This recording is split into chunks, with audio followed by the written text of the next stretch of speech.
Otvoreni tržni centar Novi Beograd ima karakter robne pijace za promet na malo proizvoda zanatskih radnji, domaće radinosti i industrijsko neprehrambenih proizvoda.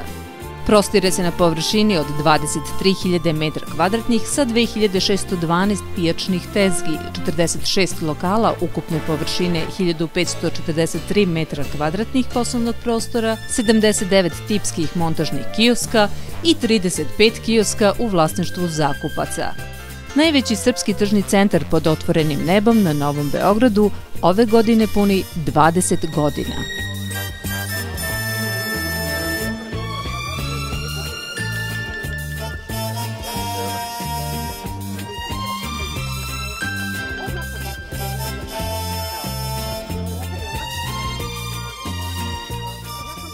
Jeste koristan jer može čovjek da sa manjim primanjima lepo pazari.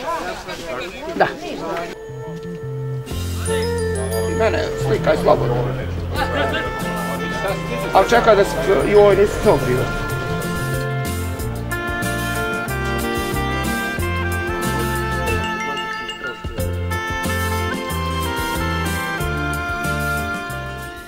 Jako važna i svi smo mi jako puno uložili ovde koji smo zakupci već dugi niz godina, znate. I bukvalno se od toga izdržavamo i mi sami i naše porodice i oko nas, što kažu, svi imaju korist, što prijatelji, familija i tako dalje. Uglavnom, jako je važno da ovo ostane ovde iz više razloga. Vrlo često čujemo i kupce koji dođu tu da na istom mestu ne mogu naći baš sve što postoji, znači da za potrebe svih nas, da na ovom mestu svi nađu i da ne moraju ići od tržnog centra do tržnog centra. Tako da šteta bi bilo da ovo ne ostane.